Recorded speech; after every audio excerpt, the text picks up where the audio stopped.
babban birnin jamhuriyar Nijar a wannan lokaci mai albarka. Barkamu da kasancewa a wannan babban masallaci na Juma'a, kuma a gaban manya-manyan malamai, daktoci, mashayikh waɗanda suka yi mana karatu wajen awa biyu wataƙila da wani abu.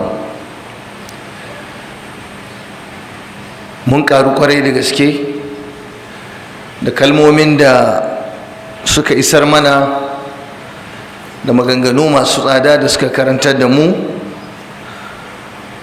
Ba abin da za mu ce musu sai dai mu ce musu Allah ya saka musu da alkhairi, Allah tabaraka wa ta'ala ya ba su lada, kuma Allah ya yawaita mana irin su, kuma Allah ya ba su nisan kwana.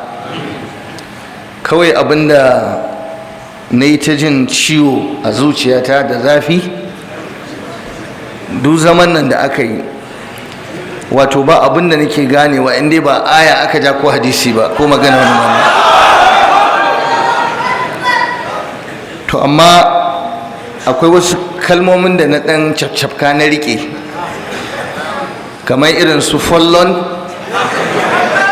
irin su kangan arzaka, yadinga, boroyi, irkoi, bambata, ilma cowunde, imadan fuwaira, borokanga, solo wangusai, zambar wai, sharganji.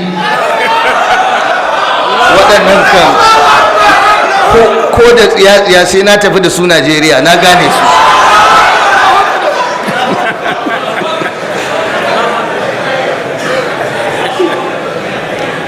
Allah ya faɗa cewa yana cikin ayoyinsa ikhtilafu alsinatikum wa alwanikum, sabawar harasanku da launukanku. Ni yanzu kun gama da ni, kuna jin zabarmancin, kuna jin faransanci, kuma hausar da zan yi wa kuna ji. To amma ni ma yau zan yi hausa, zan sakata nawala, zan nemo kalmomi masu wahala zan zuba su a ciki. Duk wanda ya ji ba daɗi ya rubuta, ya shiga kamus ya je binciko. Wani ya ce a tausaya ko? Ba komai, bari na طيب.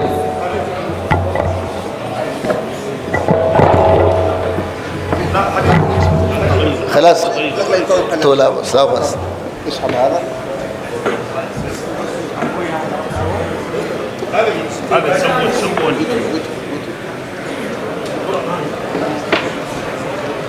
Ana musulmi, babban makasudin wannan muhadara nadwa, idan an ce nadwa shine a samo wasu bayan Allah malamai, kowa a bashi topic, a bashi maudu'i, ya tattauna a kai, a bashi lokaci yalwatacce ya faɗi wani abu akan wannan maudu'in, saboda shine saƙon da ake so a isarwa al'umma. Ya kamata ku tambaya, menene hikima, menene dalili da ya sa aka yi wannan nadawa, kuma aka ƙirƙiro waɗannan kalimat ko wannan mawadi' muhimma jiddan jiddan, ba don komai ba saboda yanayin da muke ciki. Ka san wani baya ganewa sai an ɗauki hannunsa an ɗosana akan abu yake fahimta. Ƙasar Nijar alhamdulillahi, Allah ya muku gyaɗar dogo, kuma Allah ya taimake ku, kuma ya yi riko da hannunku, ya kuma agaza muku, ya muku yaƙin da ya fi ƙarfinku, ya muku yaƙi mai girma wanda duk duniya ta zuba ido ta yi shiru tana ta kallo. Wai Nijar tana nan? Wai Nijar tana nan? Tana nan lafiya ƙalau. Waye aiki? Allahu akbar. Allah shine ya muku aiki bayan shekarun da kuka yi, kuna cikin azumi, kuna cikin wahala, kuna cikin haƙuri. yanzu Allah ya kawo muku taimako, kuma muna kyautata wa ubangiji zato duk makircin da za a kulla nan gaba Allah zai daɗa taimakawa. shi sa malaman nan suka yi taimako wasu maganganu masu muhimmanci wanda su ne dalilinsu Allah yake ci gaba da taimakon bawa. Idan kun rike abin da aka gaya muku, to za ku ci gaba da zama lafiya da samun agaji da tallafi a wajen rabbul izzati tabaraka wa ta'ala. Ni abin da zan yi magana a kai a takaice shine kalmar nasiha da kuma yin nasiha wa juna, gaya wa junanmu gaskiya ba shine dalilin da zai sa mu raba kai mu yi fada, mu raba masallaci, mu raba kungiya, mu ta gaba, mu ta kiyayya ba.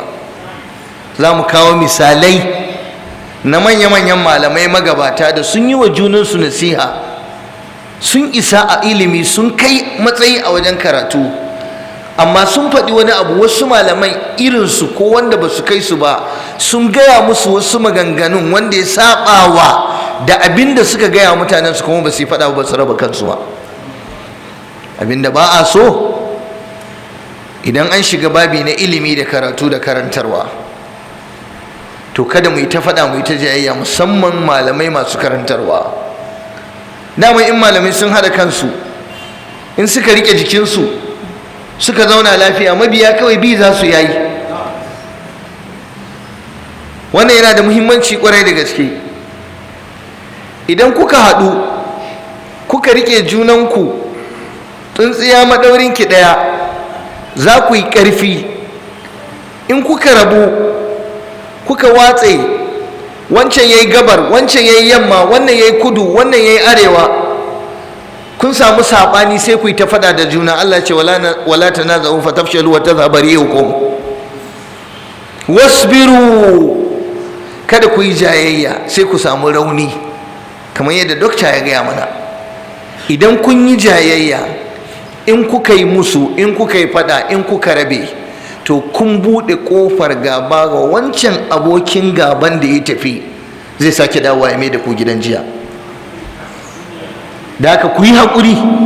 Yanzu duk duniya ba wanda yake buƙatar wannan wa'azin irin ku 'yan Niger. Ku yi haƙuri, ku kai zuciyarku nesa. Ina kira ga malamai wanda Allah ya ba su ilimi, ku ne jagororin al'umma, ku ne ya kamata ku haɗa kan mutane akan daidai ta hanyar nuna musu mu'amala tsakaninku da juna, cewa kuna son junanku kuma kuna haƙuri da junanku. Duk malaman duniya na addini, in dai malaman addini ne, malaman Allah, malaman gaskiya, malaman ikhlasi, mujmi'una ala qasdi izharil haqqi alladhi ba'atha Allahu bihi rasulahu sallallahu alaihi wasallama. Duk sun yi ijma'i cewa abinda suke so, manufarsu su bayyana gaskiya. Duk malami na Allah abin da yake gabansa, yaya zai yi wa mutane bayanin gaskiyar da manzon Allah ya zo da ita, wanda Allah ya turo shi. Sannan kuma suna da nufin cewa wali an yakuna ad-din kulluhu lillah, addini gaba daya na Allah ne, kuma wa an takuna kalimatu hiya al-ulya, kalimatullah hiya al-ulya. Waɗannan abubuwa guda uku duk malaman addini na kware sun yi ittifaki za su yi wannan aiki wa Allah, kuma sun yi alkawari. Abu na farko, izharul haqq, su bayyana wa al'umma gaskiya. Abu na biyu, addini gaba ɗaya ya zama na Allah, ba na gidan kowa ba ne, ba ra'ayin kowa a ciki, na Allah ne. Abu na uku, burin malamin kirki ya ga kalmar Allah ita ce a sama, ba kalmarsa shi ba, ba ra'ayinsa shi ba, ba wai sai abin da yake so ba. A'a, kalimatullah, an takuna kalimatullahi hiya al-ulya wa kalimatul ladina kafaru sufla, kalmar kafirai kuma ta tana ƙasa. Bayan haka, duk malamai na ƙwarai sun yadda cewa ba wani wanda ya san ilimi gaba ɗaya. mu'tarifuna bi anna al-ihata bil ilmi, kewaye ilimi, sanin ilimi gaba ɗaya, wannan ba wani malami da yake da wata martaba minhum a cikinsu. Ba wani malami guda ɗaya da zai zauna a kujera ko yana rayuwa a gari ya ce ya san duk wani ilimi gaba ɗaya, babu shi. Wannan babban malamin an gama shi ne annabi Muhammadu sallallahu alaihi wasallama, ya zo kuma ya tafi. Sauran kowa sai dai ya ɗauki abin da zai ɗauka. Kuma abin da aka mamaki, waladda ahu ahadun minal mutaqaddimina, babu wani cikin malamai magabata da ya yi da'awar cewa ya san komai. To idan malami ya yadda bai san komai ba, to akwai abin mamaki ne don wani ya bada fatawa saɓanin abin da ya fata.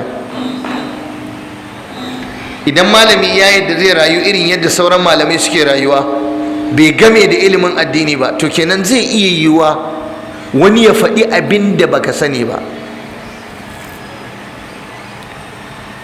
Yanzu ina zaune din nan ina sauraron malaman nan, duk da ba na jin yaren da suke faɗa, amma wallahi na karu da wasu kalmomi da istinbatat da suka yi ta yi, da wasu maganganu na malamai da suka faɗa. Ilimi albarka, ilimi daɗi. Ashe kullum almajiri da malami mai koyarwa to yana neman ƙarin ilimi ne, ba wai yana da awar cewa shi ya kumbura ya fi kowa ba. Bayan wannan, malaman salaf magabatanmu da ƙwarai su ne aka yi ijimai akan falalarsu kuma da girmansu da kusancinsu da sahabban annabi da tabi'ai da tabi'in. To suna karɓan gaskiya duk lokacin da aka kawo musu gaskiya, ga wanda yake karami ne ko babba ko abokinsu ko wanda ya kai su ko wanda bai kai su ba, ko wanda aka san shi ko wanda ba a san shi ba, inda ya faɗi gaskiya to su kan suna karɓan wannan gaskiya idan zahara fi ghairi qawlihim, idan gaskiyar ta bayyana ba a cikin zancen su ba. Wannan abubuwan da nake gaya muku, fahimtar su zai taimaka mana ƙwarai wajen rage saɓani da jayayya a tsakanin ma'abuta ilimi. Su kam na da a shirye suke duk lokacin da gaskiya ta bayyana a bakin wani ba su ba, ko na sama da su ko na ƙasa da su ko abokinsu ko wanda suka fi shi ko wanda bai isa ba ko wanda bai kai ba ko wanda ba san shi a duniyar ilimi ba, in ya faɗa in dai gaskiya ce to a shirye suke za su karɓa. Ga misali na farko, bari in fara da sahabbai. Sayyidina Umar ibn al-Khattab an yi masa nasiha kuma ya karba. Wannan nasihar bata sa ya dau mataki ga wanda ya masa nasihan ba, ko ya yi fushi ko ya faɗi wani abu ko aka samu rabuwar kai ba. Umar ne ya zo yana magana, Allah ya masa rahama, Allah ya yarda da shi, akan sadakin mata, a ƙayyade sadaki, kuɗi ya yi yawa, a yi kaza sai na Umar ya hau mumbari ya yi huduba ya yi bayani. Sai wata mata ta miƙe ta ce, ya Umar bin Khattab, ina tunatar da kai ayar da Allah ya faɗa cikin suratul Nisa'i aya ta 20. Ayan nan ta mai da martani akan abin da ka faɗa ya Umar ibn Khattab. وإن أردتم استبدال زوج مكان زوج وآتيتم إحداهن قنطارا ناس كل قنطار فلا تأخذوا منه شيئا أتأخذونه بهتانا وإثما مبينا. Allah ya yi magana akan abin da za a ba wa mata na sadaki, qintar dukiya ne mai yawan gaske. Ta ce, ya Umar bin al-Khattab, yaya ƙur'ani bai ƙayyade mana sadaki ba, za ka ƙayyade mana sadaki? Umar ya shiru, ya ce, waye wannan? Aka ce, wance ce. Ya ce, asabat imra'atun wa rajulun akhta. Ya ce, wannan mata ta yi daidai, wannan mutumin kuma da ya yi kafa muku dokan nan ya yi kuskure. Allahu akbar. A wata riwaya aka ce bai sauka ba, sai da ya ce wa kullu rajulin ko wa kullu ahadin afqahu min Umar. Ya ce kai, ai kowa ma ya fi Umar ilimi, ya fi shi fahimtar addini. Ka duba Sayyidina Umar ba. Ya ce kun fi ni ilimi, kun fi ni sani. Ka duba malaman da in an faɗi magana sai ce ai kun fi ni karatu, kun fi ni sani.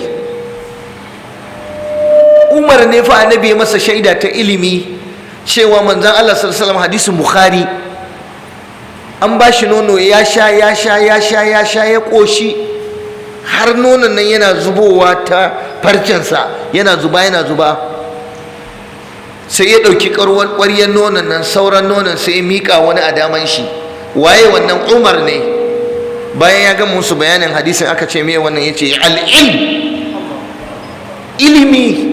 Annabi kansa ya shaida cewa sayyidina Umar yana da ilimi, amma yau ga Umar ya yi bayani wa al'ummar duniya, mace ta daga hannu ta maida masa martani, ta masa raddi, amma ba a yi fada ba a raba kai ba a yi jayayya ba. Cewa suke yi hada ra'ayuna faman ja'ana bi ra'ayin ahsan minhu qabilnahu. Idan malami ya zauna akan kujera ya tumbatsa da karatu da ilimi, sai ce to wannan ita ce fahimtar mu, wannan shine muka gane. Duk wanda ya zo mana da wata magana wanda ba wannan da muka faɗa ba, mu za mu karba, a shirye muke za mu karba. Wallahi malam shi yasa suka haɗa kan suka zauna lafiya, ba sa yaƙi da juna, ba sa faɗa da juna. Yan uwana musulmi, ina gaya muku wannan, ƙin yadda da waɗannan nasoshin, ƙin aiki da waɗannan nasoshin shine zai buɗe ƙofa ga maƙiyanmu su zo su zuga wancan ɓangaren, su zuga wannan ɓangaren, su tura madauta. In kuna jin watakila kun kare godar ku ta can, ba wanda zai shigo muku, kun kare sararin samaniyanku, ba wanda zai kawo muku hari, to kuma cikin malamanku da almajiranku za su iya shigo muku ta nan. Ba ku gani ba? Za a ɗauki mutum a bashi bindiga yana jan aya yana jan hadisi ya je harbe mutane a masallaci. In kun toshe can, kun toshe can, kun toshe can, to wani shiri kuma kuka yi na toshe wannan? Wannan bayanan gwamnati ba za ta iya yin su ba, dole ta bar wa malamai. Su ne za su yi wa malamai 'yan uwansu da mabiya bayani cewa kar a bar wata kofa ta tafarruki da rabuwar kai da saɓani ya shigo tsakaninmu ta hanyar masallatanmu da ƙungiyoyinmu da da'awarmu. Misali na biyu, Imamu Shafi'i, Allah ya masa rahama, kullum yana yin wasiya ga almajiransa cewa ku rinka bin gaskiya. Yusi ashabahu bittiba'il haqqi wa qabuli sunnah, yace idza zaharat lahum ala khilafi qawlihim wa an yudraba bi qawlihi hina idhin al-ha'ita. Ka duba matsayin Shafi'i, ka duba ilimin Imamu Shafi'i. Almajiri ne mai karatu, mai ilimi na gaske. Ya zo majalisin Imam Malik. Imamu Malik yana karantar da muwadda. Imamu Shafi'i haddace ta gaba daya. Duba duk riwayat na muwadda, duba duk asar na muwadda, duba kaza, take duka ɗaya ya haddace. Wani ya gan shi a majalisi yana wasa a can ƙarshen masallaci, ya ce kai ba karatu ka zo ba ne? In ka isa ka gaya mana hadisan da aka karanta jiya. Shafi ya ce gyara zamanka, ya zauna. Ya ce ba na jiya ba, da na shekaran jiya da na shekataran jiya, duk abin da malamin na ya faɗa yana kaina. قال حدثنا فلان قال حدثنا واني قال حدثنا فلان قال رسول الله صلى الله عليه وسلم أشي نعم قال حدثنا فلان قال كذا قال رسول الله سيدي كرن شيء مسو تس. هو يحفظ عن ظهر قلب، yana haddace abu da kirjinsa yake haddacewa. Masani ne, mai ilimi ne Imamu Shafi'i. Amma abin mamaki, ya yadda duk iliminsa ya gaya almajiransa, duk inda kuka je gurin wani karatu kuka ji wata magana da ta saba mana, ku ajiye ta mu ku ɗauki tasu. Ya ce ku ɗauki magana ta ku buga ta a jikin gini, kuma kar wani ya ce Shafi'i ne ya faɗa. Da Allah ku duba ikhlas. Wallahi muna buƙatar mu rinka karanta waɗannan maganganu. Inda mun san wannan, da ba mu yi faɗa da juna ba. Amma yanzu abin da yake damun mu, malami zai zo ya karatu, ya yi iliminsa, ya ba da bincikensa, iya abin da ya sani, sai wani ɗalibi cikin ɗalibai sai ya ɗauka, sai je samu wani malamin sai ce akaram kallah kaga wani yana maka raddi, ka ji abin da ya faɗa. wallahi tallahi yana karatun nan jikina zakami yake, na san da kai yake, ya maka raddi, ya maka kaza kaza kaza. Shikenan ya hada fada. Malam sai ya dawo yana fara karatu, kafin a yi bayani jama'a muna da bayanai. Mun ji wasu ƙananan ƙwari suna faɗin wasu maganganu na banza. In mutum zai yi karatu ya je karatu, ɗaura rawani da riƙe alkyabba da riƙe asuwaki ba shine karatu ba. A yi ta bambaɗanci, a yi ta faɗin maganganu, yara suna kabbara. Wannan maganar ita za a ɗauka, a daɗa ɗauka, a kai wa wancan malami, sai a ce to kaji malam wane yana ma raddi. Daga nan an raba tsakaninsu, za su haɗu a wurin ɗaurin aure su ƙi gaisawa. In an gayyaci wannan karatu wannan sai ya ƙi zuwa. Ka san waye hada su? Almajirai munafukai. Amma da lokacin da malamin nan wani almajirin sai ya ɗauko masa magana wani malami ya ce da shi yake, sai ya saurari abin da malami ya faɗa. Ilimi ne? Ilimi ne. To tunda kana karatu kana bincike, shiga maktaba ka je ka bincika abin da ya faɗa haka ne ko babu. Idan haka ne sai ka ce alhamdulillah ka karu. To amma shedan baya barin mu, sai ce ai ba a yadda da ilimi na ba, ai an rena ni, na yi bayani an zo ana mun kaza. Kuma da matsalar da muke da ita na ainihin wato tashaffi. Me tashaffi? Mutum in wani ya faɗi magana, in zai mai da martani sai ya shiga cikin mutuncin sama, sai ya taɓa iyalinsa, sai ya taɓa sifar halittarsa, sai ya taɓa sana'arsa, sai ya faɗi wani abu da zai zage shi. Yara kuma su yi ta kabbara. Kuna kabbara ana faɗa da junanku, abokanan gaba kuma suna gefe suna muku dariya. Ta nan za su shigo. Imamu Shafi'i yake cewa ai babu mamaki a cikin maganganunmu, yace labudda an yujada fiha ma yukhalifu alkitab was sunnah لأن الله تبارك وتعالى يقول أفلا يتدبرون القرآن ولو كان من عند غير الله لوجدوا فيه اختلافا كثيرا. Shafi'i kenan, Allah ya masa rahama, yace ai dole ne ma cikin maganganun da muke faɗa a samu wani abin da yake ya sabawa daidai, za mu iya yin kuskure. To ai Qur'ani ya riga ya gaya mana, yace yanzu mutane ba sa lura su yi tadabburin Qur'ani, su fahimce shi, su gane shi. Da a ce daga wani Allah ne, walau kana min indi ghairillah, da Qur'anin nan daga wani Allah ne, da wani Allah ne mutum ne yake faɗa, to da an samu saɓani da yawa. To maganganun malaman fiqh, maganganun malamai masu wa'azi, ai ba maganganun Allah bane, fahimtar sa ne na addini. To kenan dole za a iya samun saɓani. Ba wani abun mamaki bane dan malami yayi bayani, wani malami ya zo yayi nasa bayani, shikenan sai ai tayi har a je karshe inda za a samu hujja ingantacciya, abinda kaga ka gamsu da shi ka bauta wa Allah da shi ba tare da kai fada da shi ba. Nasiha jama'a, ana buƙatar at-tanasuh, sauƙaƙa wa juna da yin nasiha. Nasiha tana cikin imani da Allah, kuma tabbatar da nasiha yana cikin yaƙini da yadda da Allah da amintuwa da shi da girmama addinin Allah. Malamai suka ce a'zamun nasi jahlan man jahila nafsahu wa ahmala ahwalahu. Wanda yafi kowa jahilci wanda bai san kanshi ba, kuma ya sakaci da yanayinsa, hatta dakhala ramsahu, har ya shiga kabarin shi. Yanzu kai sai ka zauna ba za a yi maka nasiha ba. To wai yaushe nasiha ta zama fada?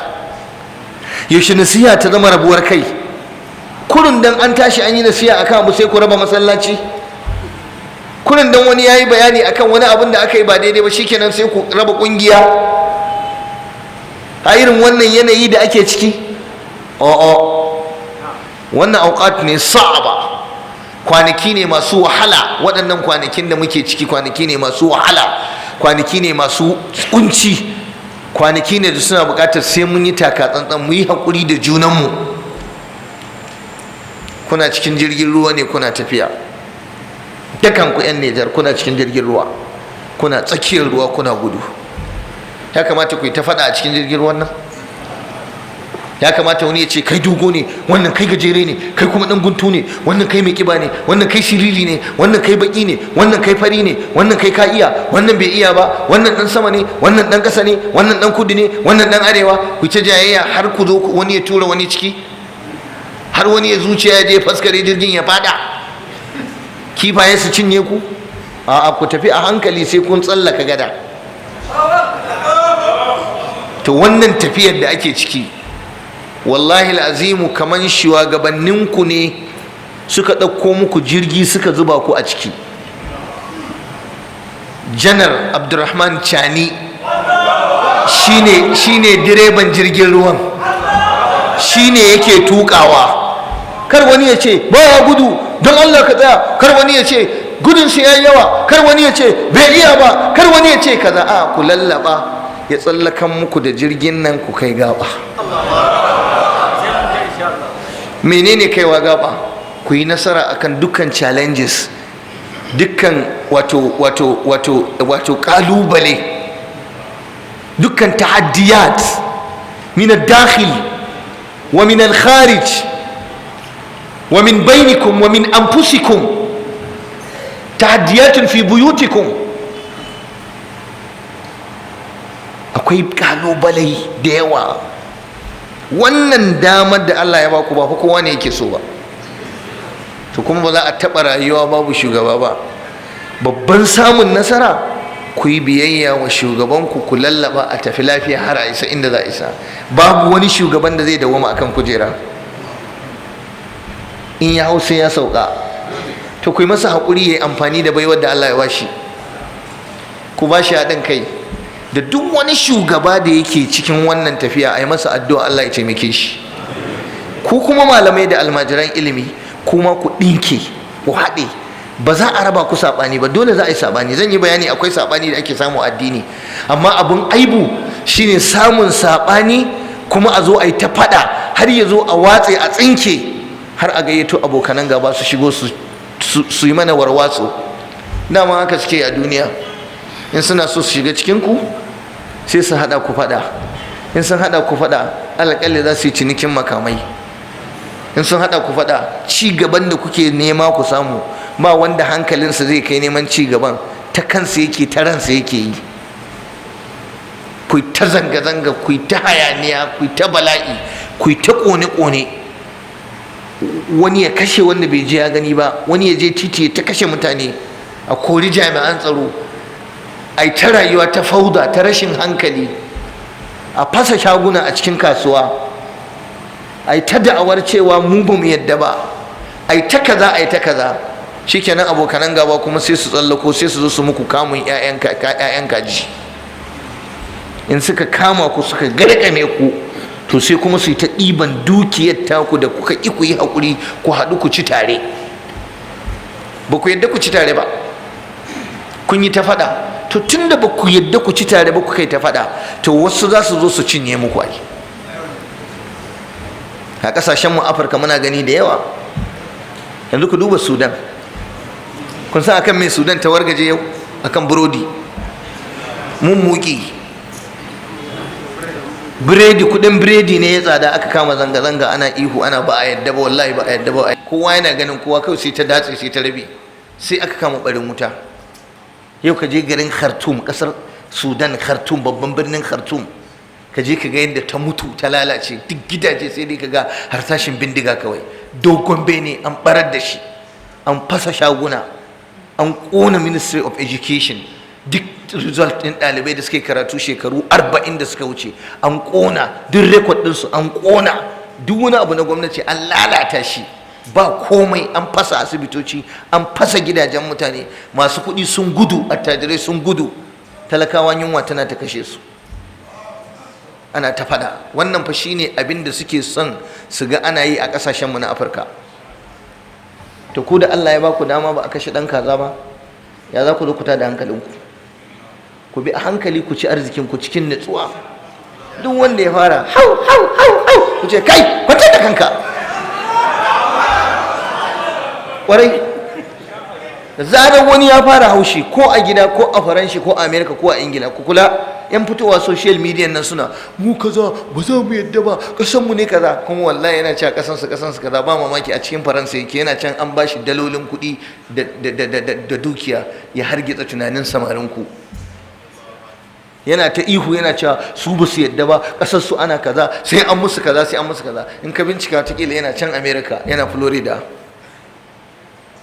Ka ɗauka wai yana Arlet ne, ko yana Agadas ne, ko yana da magaran ne, baya tare da kai. haka ka kula. Wannan wanda yake magana yake cewa kaza waye a ina yake? ƙaryar wahalar yake yi, ɗan kwangila ne, ɗan tawatse ne, tan tabaje. Lokacin da ake zuba maka barkwanon tsohuwa ko yaƙi ya rikice Allah kiyaye a ƙasar, yana can hankalinsa a kwance, sai ka ji yayi shiru. To haka suke duk a ƙasashenmu na Afirka, waɗanda ake zuwa a zuga su tada hankalin mutane su yi kaza su yi kaza. Wallahi malam zaka ga galiban idan masifar ta sauka ba sa na a ciki. Su hana masu tunani, su hana masu hangen nesa su faɗi gaskiya. Suna da baki, suna da dama, kai ka ce dan Allah suke yi, a'a dan wani abu suke yi. Dan Allah sallallahu alaihi wasallam ya ce mana addini gaba ɗayansa nasiha ne. Da ka zai iya yau ai maka nasiha in kai ba daidai ba, tun daga shugaban ƙasa har zuwa kansila har zuwa mai shara. Idan mutum aka yi bayani na daidai ya karba, in aka yi masa na kuskure ba a fahimce shi ba ya uzuri. Da wannan ne za mu zauna lafiya. Manzon Allah sallallahu alaihi wasallam yake cewa an-nasiha ad-dinun nasiha. Suka ce liman ya Rasulullah, annabi ya raba nasiha kala kala.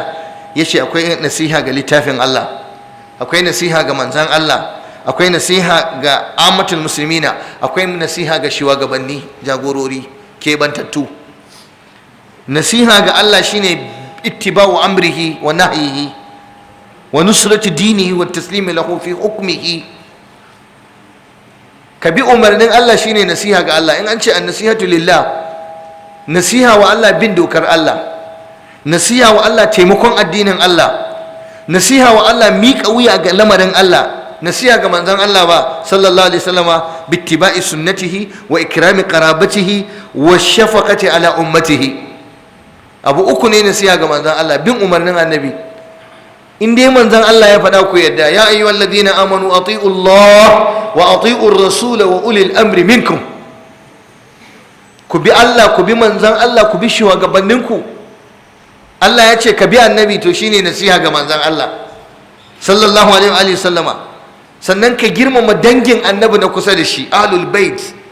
Da duk dangi in aka ce wannan na kusa da annabi ne, to ba shi girma, ya cancanta a girmama shi saboda yana da alaka ta jini da manzon Allah sallallahu alaihi wa sallama. Sannan kuma da tausaya wa al'ummar annabi, dan annabi yana tausayin al'ummarsa. Dan haka nasiha ga annabi ka tausaya wa al'ummarsa. Annabiyyu aula bil mu'minina min anfusihim.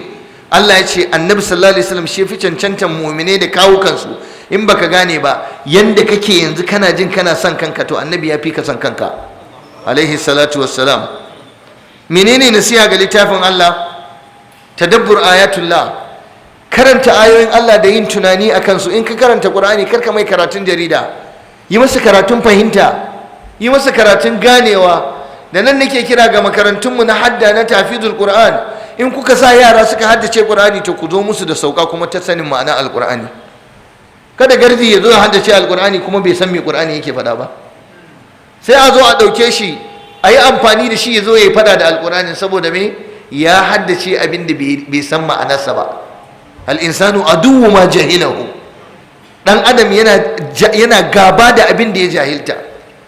Dan haka abin da ake nufi da nasiha ga littafin Allah shine ainihin wato aiki da abin da yake cikin littafin Allah din, a rike shi, a fahimce shi, a yi tadabburinsa, sannan kuma a kyautata tilawarsa, tahsinu tilawati. Bashi ne akan kowane musulmi ya iya karanta Qur'ani. Kowane musulmi ana so kar ya mutu sai ya iya karanta alqur'ani. To sai nasiha ga ainihin wato gama garin mutane, ammatul muslimin.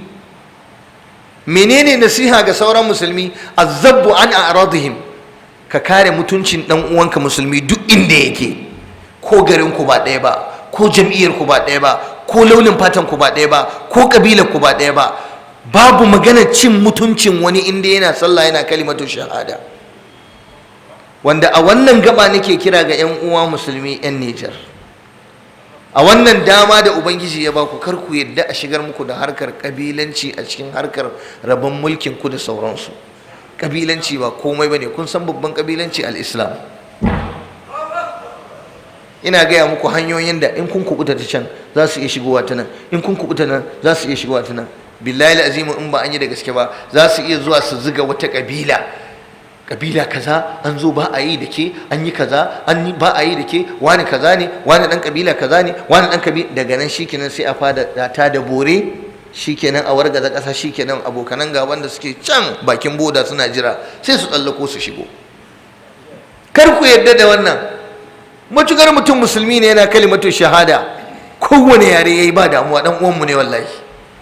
Kuma maganar cewa ni wani nafi kabila kaza, to a duk kasar ku daya, ko ba haka bane? Inna akramakum indallahi atqakum. Da haka nasiha ga ammatul muslimin shine a kare mutuncinsu, kuma a tsayar musu da alfarmarsu, sannan a taimake su a cikin jami'u ahwalihim jalban wa daf'a, a kare musu sharri, a jawo musu alheri. Nasiha ga shugabanni to shine at-ta'a lil umara. Addininmu na musulunci ya tafi ga biyayya da da'a wa shugabanninmu. Duk musulmi mai sallah ya sani cewa Allah ya ɗora masa wajibcin ya bi Allah, ya bi manzon Allah, ya bi shugabansa, sai dai in shugaban ya umarce shi da saban Allah. Da haka shi yasa ake ɗaukan saɓawa shugaba khuruji ne, dan zai jawo fitina, zai iya jawo yaƙi, zai iya jawo faɗa, zai iya jawo rabuwar kai. Da haka mu musulmi annabi ya ce mana mu yi da'a wa shugabanninmu illa fi muharramin mujma'in alai. Kaji fa malamai hadisi suka fassara da na sharhi suka ce sai dai in shugaban nan ya umarce ka da wani abu na haram wanda an yi ijma'i, kaji fa an yi ijma'i, kowa ya ce haram ne. To idan akwai sabanin malamai akan wannan, wasu sun ce ba haram bane ba, to ba a sabawa a ciki, li'annahu mukhtalafun fi. Sannan kuma da gaskata malamai, don su ma suna cikin al'umara, suna cikin jagorori malamai. Wa khassatihim dinnan da shugabanninku na soji, da shugabanninku na siyasa, da shugabanninku a masallatai, shugabanninku a addininku, su ma annabi ya ce ku yi musu nasiha. Nasihar shine ku yi musu da'a. Malamai me ake musu? at-tasdiqu lil ulama. Kaga shugaba sai aka ce at-ta'a, shi kuma malami sai aka ce at-tasdiq. Shi kuma da suka zo suka ce ana gaskata malami akan abin da yake na ilimi ne da ya sani. Idan malami ya tsallaka ya fita daga da'irar ilimin da ya iya, ya shiga wata harka wanda bai iya ta ba ilimi bane, to in ya faɗi magana yayi ba daidai ba, za a iya kin gaskata shi. Shi yasa suka ce illa fi ma la yahdi ilmu ilaihi, sai dai in ya faɗi wani abin da ilimi bai nuni zuwa gare shi ba. Kina ya kamata kowa ya tsaya a matsayinsa. Ana maka da'a, ka ce Allah ya ce, annabi ya ce, ka ce kaza, ka ce kaza, sai kuma ka je ka shiga wata harka wanda kai ba gwani bane a ciki, kuma wasu sun fi ka ilimi, sun fi ka sani, baka ma kware akan abun ba, kuma ka yi amfani da rigar ka ta malinta, ka ce kuma dole kamar yadda ka kawo aya da hadisi za a bi ka, to kuma idan ka zo da wannan maganar da baka da ilimi, an san ba harkar ka bace ba, kuma dole sai an bi ka akai, to wannan kuma a'a, in mutane ba su yi maka biyayya ko suka gaskata ka ba, ba su yi laifi ba. Haka malamai suka faɗa, Allah musu rahama. Kenan ga misali, annabi sallallahu alaihi wasallam ya faru akan shi, akan dibino. Akwai wani abin da suke cewa suna yin kilili, barbarar dibino, a ɗauko wancan abin ɗin dibino, a ɗauko wancan zarbar dibino, a kawo, in an kada an hada an ɗaure an abin ɗinsa, sai annabi ya ce wannan me yake jawowa, me yake yi? Sai suka ce ai haihuwa ne yake yi. In an ɗauko wancan ta mace aka hada da namiji, aka yi kaza, aka ɗaure, aka yi kaza, to dibinon yana haihuwa, yana yin 'ya'ya. Suka ce ya Rasulullahi, idan ba a yi masa wannan barbara ba, wannan dibinon na mace ne, amma haka zai yi ta yin firen sai ya bushe saboda ba a bashi namiji ba. Ya ce antum a'lamu bi duniyakum. Annabi ya ce ku kuka fi kowa sanin duniyar ku. A nan gurin manzon Allah kansa ya yadda wani ya fi shi sanin wani abu na duniya. To yaya malami zai je ya ɗauko wani abin da na duniya ne, ba na ilimin addini ba ne, ba na binciken Allah ya ce annabi ya ce ba ne, kuma ƙarin bugu da ƙari bai iya abun ba, bai san shi ba, sai ya yi amfani da damar sai ya ce sai an yadda da shi a kai, za ka iya yin kuskure. To fahimtar wannan shine fahimtar addini, alfiqhu fi din, gane addini to sauran talakawa fa su kuma su miƙa wuya, su yi da'a, su yi biyayya. Sayyidina Umar ya yi mana bayani dangane da biyayya ga shugabanni don kar mu samu saɓani. Babban dalilin da yake baza ƙasa, yake wargatsa ƙasa, shine akwai khuruj, fito na fito da shugabanka da jagoranka. Malamai duka na ahlus sunna sun yi ittifaki akan da'a ga mabiyan, ga malamanmu, da'a ga jagororinmu, ga shugabanninmu. Wannan kuma ya zama dole shugabanni na siyasa, shugabanni na sojoji su wajabta wa mutane su gaskata su, sai ku haɗu ku yi aiki tare. Kuma yana daga cikin hanyar da za a iya rugurguza mana ƙasarmu idan aka shiga tsakanin malamai da jami'an gwamnati, aka nuna malaman nan makiya gwamnati ne, ko aka ce malaman nan 'yan tada zaune tsaye ne, ko aka ce malaman nan 'yan kaza ne, kamar yadda ake a wasu ƙasashe da dama, a sa shamaki tsakanin shugabanni da malamai, wanda ba haka ba ne.